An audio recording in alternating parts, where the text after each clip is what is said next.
I want to help you be able to get your business rolling even faster, more efficiently. My forte has been working with independent contractors for the past 15 years. I'm that person that figures out a system that will boil down the plug and play process so that everyone can just plug into it and have great success. I do that with the core activities that need to get done to be able to grow a business. And when you look at building, especially on social media, it takes a lot of studying and figuring out what gets a response as well as what you got to change to be able to get that response. So I love to help people with that. Yeah, my world is in the fitness industry. So I've been a fitness instructor for about 24 years now, and I'm the trainer of the trainer. I'm the master trainer. And I worked, of course, with Chalene Johnson's company for years, 11 years that I worked with her doing that. And but I'm business too. I mean, that's where I built my business. Was for 15 years, I was the person that was recruiting the people that worked for her company and launching their career as independent contractors in a health and fitness business. And so the forte of why her organization was so successful and the people coming out of it were so successful is really teaching people how to speak, how to have conversations with people, how to present yourself, how to make sales in a way that's not salesy. It's so many different techniques. And that's basically what I was able to do and be able to train, and then also translate that over to network marketing. So that's what I do now. The past 7 years, I'm in the health and fitness business network marketing. We're going to be talking about rejection tonight. This is actually a very hot topic, and I listen to your comments. So if I may not answer them right in the broadcast, I do review your comments and I take down what you want me to talk about. And this was a very popular topic: rejection. How to handle it. So I'm going to talk about different things with the feeling of rejection. First, just some common feelings when people are proposing a business opportunity or asking someone for the sale. So basically when you're asking for a sale or a commitment, that the feeling of when you go into it is how the conversation is going to run. We all know it's about body language, how you put yourself out in front.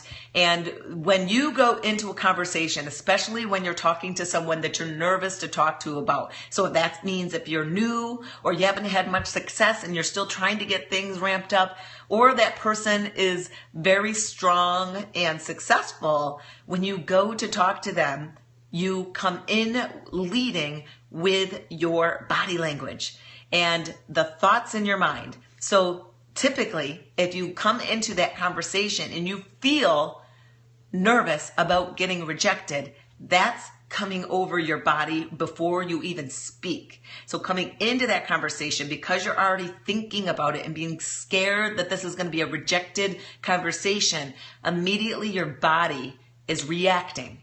And that person can sense, especially if you're coming across not with confidence, or your face reads that you're nervous, or you stumble over your words. You can't lead the conversation effectively. You can't look at them in their eyes. There's a lot of telltale signs. And I know it's hard to not control your body language, but it really is about practice. So when you practice a lot, you're going to be able to get over this. So here, yeah, it totally makes you come across desperate. That definitely is true.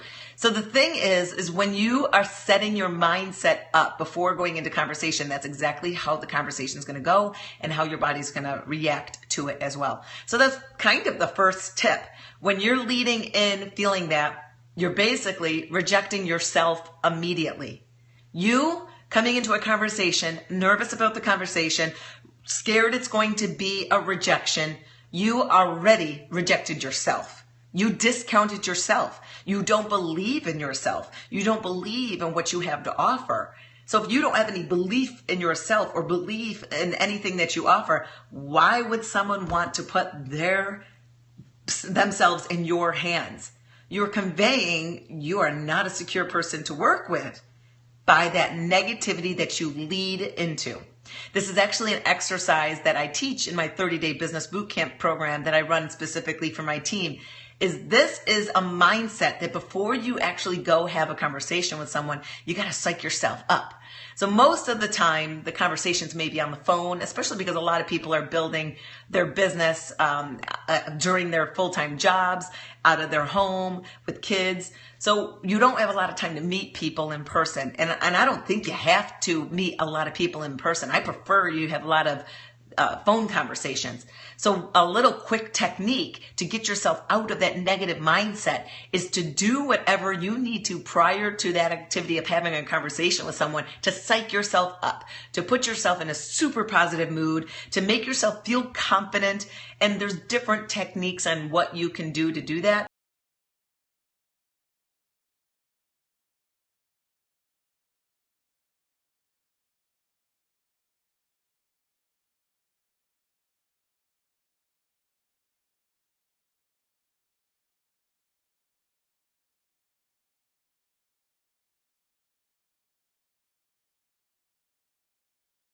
So some of the techniques that you can do is actually listen to some fantastic music. So if there's a music that really works, that gets you jacked up, that first thing that you might want to do, as well as maybe go review some cards that you got from people that hand wrote you some cards saying, I appreciate you so much. You really helped me through a tough time, or whatever it is. Read positivity that you have in your life already. So either if it's looking at awards you've already achieved, or again, some note that someone sent you, listening to amazing music, something that is really going to pump you up personally. And then as soon as you complete that, immediately then go have that conversation with someone. And then tell yourself while you're having this, so for instance, you're calling someone. So if you start calling someone, then what you want to do, of course, is then in your mind say, this is going to be a great call. Or I can't wait to talk to this person. And while you're calling them, like rotary phone, that's what I'm doing right now. Remember that? When you're having that dialing, smile. So you need to put yourself in a positive mindset even prior to this whole conversation taking place. So listen to the great music, stuff that gets you pumped up. And I got to tell you a story. I always tell the story, but it's just the funniest thing that comes to my mind. And then, or read notes of great appreciation for you or achievement that you've done. Look at awards, but put yourself in your positive life zone. And then while you're dialing the person's number, smile and tell yourself positive thoughts of, I can't wait to talk to this person. This is going to be a great call. I think this person is awesome. So tell positive things rather than, oh my gosh, I'm so nervous to make this call. Because if you're so nervous to make that call, that's exactly what's going to come through on there. So what's a song that you love? So is there a certain song you guys play that just gets you so jacked, pumped up? Let me know. Put it in the comments there and let me know what that is. What is it? What song? I missed it. Oh, she said it's her favorite song out right now. I have a fight song playlist. Oh, you do? A lot of people have runners. Shake It Off by Taylor Swift. Nice. Titanium. Okay. Disney music. That's cool. Rap. Yeah. Hardcore rap. Eminem is always good. Firework. Happy. Roar. Alicia Keys, Girl on Fire. And you have a metal, fast pace. Motley Crue. Yes. Turned Out for What? Smile, JJ. Oh, I love these songs. Eye of the Tiger. Cool. Use visualization. Yep. I know in your mind how it's going to go. Yep. Visualizing. That's exactly what athletes do. Girl on Fire. Lots of good. You guys connect. You got a lot of the same songs that are connecting with each other. Drake and Eminem, Forever. Perfect. All right. So here was mine. So whenever I would go to the gym, this was way back when I was living in Syracuse, New York, I was always driving to the gym and I was going to go teach like a cardio blast class or some kickboxing class, whatever it was. But it was always like the end of the day and I was, oh, bitch, better have my money. Yeah, that is a good song. Metallica for sure. I was driving down the interstate and it was always that, that lull where the sun's coming in and it gets you a little tired and you kind of don't want to work out at the end of the day. You're just exhausted. And I would have to play my song to get myself jacked, pumped up to go teach a class. Because when you go teach a class, you have to arrive ready with that energy. You can't pump yourself up. You have to arrive because people are watching you even when you're in the parking lot. So when you're an instructor or a visible person that's motivating for people, they're watching you even when you don't think that you're being watched. So you have to arrive into the parking lot like jacked, ready to go. And so the song that I would blare always is Let Me Clear My Throat. Like that was just the best song to sing and it was just fun and it would just sing it and I try to sound like them. I was always so jacked up to be able to play that and then get ready to go and teach. And it was just fun. So that's what I would definitely suggest. So, Someone else said that about the visualization, about visualizing yourself going through the conversation and it's a positive effect. That's exactly what athletes do as they go through. So for instance, I used to run hurdles when I was in high school and it was a mess. Before those 400 hurdles, I hated them so much that I would get myself in knots in my stomach because it was the worst race for me. But I hated it so much that I did so horribly in them. I was always one of the last people to get done. It's because I didn't visualize myself as being good at them or to sail over those hurdles or even to get past some of the other people. I would visualize myself in a negative space. Let me just get through this, because then I would be able to get to the 100-meter hurdles, which I did like, even though I wasn't the best, but I did like those better than the 400-meter hurdles. But I never imagined myself being good.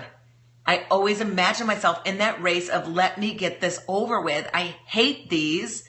And I would get myself so much in knots, and here's way too much information for you, that as soon as the race was over, I had to run down to the bathroom and then run back up again to then do the 100-meter hurdles every time. That was always the case. And it was because I was visualizing myself so negative. So you have to visualize yourself in the positive state that you want this conversation to go, and you have to focus on the positive income. So if you're thinking about that negative income, they're going to say no. Well, let me first tell you, think about something where you had an opportunity and you were sharing it with someone or you were purchasing something major. Did you find yourself saying yes to that opportunity or that major purchase the first time? So let me know in the comments. Did you say yes to an opportunity that was pretty big or a big purchase on the first time that you saw it? So for those of you who are jumping on, let me go through this. My name is Christine and I help independent contractors be able to get their businesses rocking by really boiling down the hard parts and making it a simple process for you to be able to get your team and yourself doing it so that there are results. We're talking about rejection tonight, and these guys are saying no, that they normally didn't make a big decision on the first opportunity of getting it or that major first purchase. When you went to go buy your most expensive car that you've ever driven in your life, like not the one that you drove when you were in school. That was like the most expensive new car I was ever going to buy. I was so nervous about it because it was such a big investment that I wasn't jumping on it immediately. I had to do a lot of searching to figure out and asking people, is this the best deal? It takes 7 times for you to be exposed to something before you typically say yes. That's the average. Of course, not in everything. So there's 7 times someone has to be shared an opportunity or hear about something before they're going to probably say yes. It's very, very rare for someone to say, yes, sign me up on the first time that you tell someone something. So in knowing that, when you go to have these conversations to say, do you want to be a part of my business, or you should check this business out, knowing that you're controlling the conversation in the beginning, how you feel going in, knowing that the outcome of the situation is it's an amazing business, you're an amazing person that can really support someone, that if they say yes, they're really going to have an amazing time growing this, that they're really going to be better off being with you. So if you focus on that type of outcome, and if they say no, I'm too busy, or some other excuse that buys them time, your response thereafter is totally got to be controlled as well, because you just have to expect it's okay. They just need to buy time to be able to look at it a little bit further. It's not a no. Most times it's not a no. I've had a lot of opportunity where it's not a no. You know, and someone's saying that right now. Fit Nurse Vic is saying go for no. And I'm gonna say like yes and no on that. So I know that there's a book out there that says go for no. And I'm a believer that you should be, of course, talking to as many people as possible because it's not right for them right now. So the reason why I'm not a fan of that phrase go for no, is because go for no is go for negative. You see where I'm going? We just said to put yourself in a positive mindset of the outcome, but you're going into that conversation going for negative outcome. That's the reason why I don't like that phrase. And I know that there's a book about that. And I believe in share more with more people, but it's not for looking for the no, looking for the failure. It's looking for the person who's ready now. Because those other opportunities may not be ready right now. It's just they're not ready now. Does that make sense? So I got to bring up while I'm there is this picture here. I printed it. And the reason why I printed it is because I follow this guy. He's spoken to my organization multiple times, and I've gone to his personal trainings. He's on my best book list. If you watch my Periscopes on the best books, then definitely I think this is someone you should follow, and that's Darren Hardy. He talks about, of course, rejection. And so I'm going to hold this up so it makes a little bit of sense. Oh, it's whited out. Okay, yeah, here it is. So I know I got to tip it. All right, so let me just show you right here. Yes, Jia Zhang's rejection experience is amazing. I'm going to talk about that. I've listened to him multiple times on different podcasts. And here's the other side so you guys can see what I'm putting in front of you. So this is from Darren Hardy, and I just Googled to find this little graph, but I've seen this in his presentations multiple times. All right, so the concept is, here's this pendulum, and this is your comfort zone. So right here is your comfort zone. The challenge is that with a pendulum, so it's like a metronome. So this is what the pendulum's going to do, basically thinking of it like this. So the comfort zone is, you see these two lines right here to here.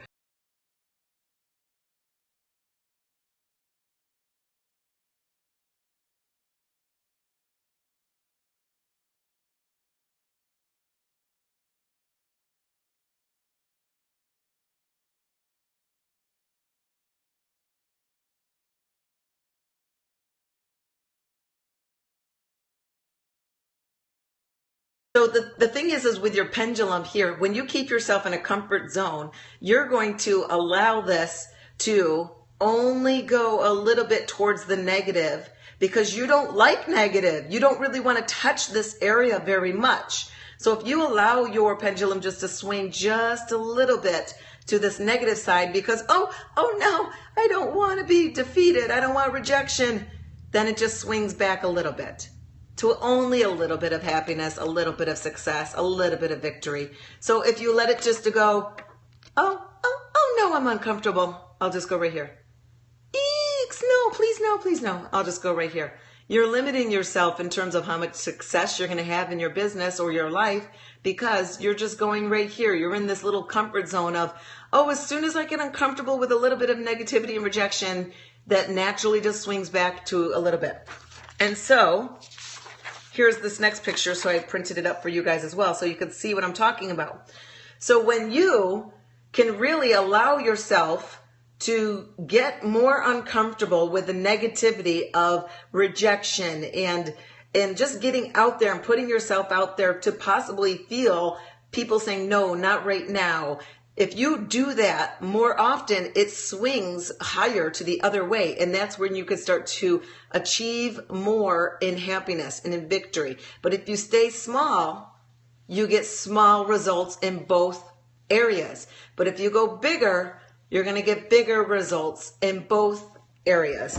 So that's the concept here with what Darren Hardy has talked about with rejection and just really trying to push yourself out of your comfort zone for that reason. And so I got to give you what book am I referring to? I'm not speaking about a specific book, Vinny. I've seen Darren talk multiple times live, and in multiple conferences that he's done, he's used this analogy. So I don't know what he's referencing, where he got that out of, but I just printed it on Google. Maybe Google it and see what he has out there. I just looked for these images just because I'd seen these images multiple times when I have heard from him.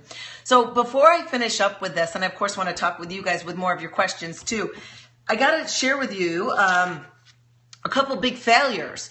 So some of the big failures is that woman, J.K. Rowling, that wrote Harry Potter. So she was rejected by 12 publishers prior to Harry Potter coming out. Wait, she. Is it a she? I think it's a she. I want to say it's a she. I didn't read Harry Potter. I'm just not into I live in an awkward zone. It's weird. I'm never uncomfortable. Yes, it is. Okay. So you definitely, it's just a matter of just getting comfortable with the uncomfortable. That's it. Everything becomes more comfortable when you become more uncomfortable and do it more often. Rejection means you're reaching out completely. You are reaching out and saying yes to yourself, first of all. Okay, so here's one of the best stories that I love. So do you know the story about Sylvester Stallone? Have you seen it? I didn't really know the depths of it until one day it popped up. So if you have or have not heard the story about Sylvester Stallone, go Google it, because of course I'm just going to give you a total abridged version of it. But I didn't know the depths of this until it came up on my Facebook page one time. But really, I mean, Rocky Balboa, is what many people know him as, but Sylvester Stallone, he has that defect of the slurred speech and one of his face, part of his face drooping because he has to talk out the side of his mouth because when he was born, the forceps severed a nerve. I didn't know that either. So because of him having that whole challenge, he was already starting it off in hard times growing up. And so he was always kind of being rejected as a kid because he didn't fit in. And he wasn't, he looked different as well. So just this whole course of trying to make money and make it big, he kept trying to go for acting roles and he just wasn't being accepted. He had some really challenging ones, should we say, where he accepted some roles that didn't pay him very much money or kind of a little risque or so. So the thing is that he kept getting rejected over and over and over again and was not making any money at all. And any films or anything that he did, he was barely making any money, that he just couldn't survive. His wife and him was just getting so against each other. She was telling him to go get a real job and he just was living his dream trying to make that work and it just wouldn't. He had to keep selling stuff to be able to pay for his just living. And he said one time he went to the library and he was reading Edgar Allan Poe and really was inspired about writing. So he wrote his first playwright, is that what they call him? I don't know exactly. He wrote his first story to make into a movie. And that, I believe, only made a little bit of money. But at that time, whereas he was really inspired to go write, he then sold his wife's jewelry script. Thank you. Screenplay. Yes, it is right. Okay. So he sold his wife's jewelry and that was the nail on the coffin for their relationship. And they, of course, separated. So he was so down deep in the dumps with no money. His one loving, awesome dog that he loved to pieces, he had to go to sell just to get some money. And he went to sell his dog for $50 and the person buying it wouldn't get paid $50 for it and only gave him $25. And he left his dog there crying, walking away. He was so distraught because he had nothing. He was just in the most dumps from being rejected so much. This is Sylvester Stallone. And he then got that inspiration to write Rocky. And that's where he wrote Rocky's story. And he went to bring it to I don't even know what these people are called. the producers to make the movie. And they wanted his playwright, his screenplay, but they didn't want him to act in it. He wanted to act in it. And he was offered an outlandish amount of money for this, but he kept saying no because he wanted to act in it because he felt it was so close and connected to him. Yes, the studio execs. So the thing is they were offering up in $250,000 for this. And he kept saying no because they wouldn't allow him to star in it. And then finally time passed and they came back to him and said, we'll give you $35,000 and we'll let you act in it. And that's where he then got that role, which then, of course, as you know, the story of Rocky was an insanely successful movie. And he went back to, I think it was a liquor store, to get his dog back, to buy his dog back. And he kept offering the person the same money over and increasing it up to $1,000 and more. And eventually it came up to $15,000 to buy his dog back. And he did. And that dog in the movie is his dog. And that's how his journey became. It was full of rejection, so down in the dumps. You have that same story somewhere. We all have those stories buried in us that you're rejected. Some of us have the most outlandish stories that some people just don't know. So like, for instance, a lot of people wouldn't expect where I've come from. And I did tell a very deep, cutting personal story on a stage to about 100 to 200 people at Bo Eason. If you don't follow Bo Eason, he's a famous ex-football player, but he's now a professional speaker and trainer, and he teaches you how to tell your story from stage and all. So I have him as a mentor, and I went to one of the trainings and conferences, and I took that opportunity to speak to a bunch of people that I didn't really know well. There were some people in the audience that I knew, just a very few, but the majority of them were other people that were insanely successful in their own business, including the guy who started Tap Out. Tap Out guy was there. I believe his name is Dan. And Dan told his story from the stage, and I'm just like amazed at their story. His dad would lie on top of him when the house was getting shot up. Like, that's how bad his life started.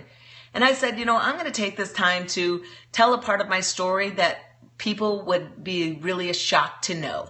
And I shared a part that no one would know that had happened to me, because we see people as they are now. And that's the thing. People, we see each other as we are now. We don't know obviously what happened in their past. And it's only that you've learned and grown from those levels of rejection in hard times and the problems in your life is to where you are now. So if you're going to let rejection own you, you're letting yourself have that negative life, because you're letting someone else control your life. By their response, that's controlling your life. And I know you don't want that. So rejection is only going to get easier if you start with those little techniques like I told you in the beginning. So if you're just jumping on now, talked about positioning your mindset for the positivity. So prior to actually sharing your business with someone, put yourself in a positive mindset. Play some great music or look at some awards that you've won. Smile when you're about to call that person or meet that person and think positive. Oh, I love having these conversations. I can't wait to talk to this person, because that will exude out your body language, and position yourself for a positive mindset that if they say no, your outcome is not, You're thinking no means, oh, no problem. It's just going to be later. They're just a little too busy right now. I mean, they've got football right now. They probably got their kid's birthday party coming up. They've got a lot on their plate right now. I'm okay. No doesn't always mean no, because no just means not right now. I just can't think. Because have you been asked something? My husband does this to me a lot of the times. He asks me something, and I've got so much on my brain going on, and he wants a decision on something, and I'm like, I can't think about anything right now. I just cannot give you a response. People may be in that position too, that they're so busy, they've got so much going on right now, that if something else just comes in right now, they just can't think, and they may respond in a negative sense. So don't worry so much about it. It's that positioning of yourself. Don't go in rejecting yourself. It's about accepting yourself. You can't take it personally. So if someone's negative Nelly says something crappy, which, especially on this Periscope, you get a lot of negative Nellies. It brings on a lot of people that can just say what they want to say because they're protected by an egg or just some fake name or whatever it is. You can't take offense to that. Who cares? Really, is that person really paying my mortgage? Are they really defining me as a person? No, I don't care. I'm so very confident in myself. I know I'm not everyone's cup of tea, and I'm okay with that, because there is someone out there that is going to be right for them. Yeah, I got on here. You guys know I'm doing Q&A. See that right here? So if you go to speakpipe.com/Christine Dwyer. So speakpipe.com/Christine Dwyer. You can ask me your questions, and I will be answering them live on Periscope and the podcast that I run. So I've got a podcast, The Platinum Edge. So send me your questions, because I'm going to be featuring them here. No problem, Katie. Featuring them here and also on my podcast too. Your questions about anything you have questions about that's relative to your business, social media. So my forte is in social media, in culture creating, in leadership developing, in system creation. So that's what I've been doing for all the years in helping people become a success in their own home businesses. All right. Bye, guys.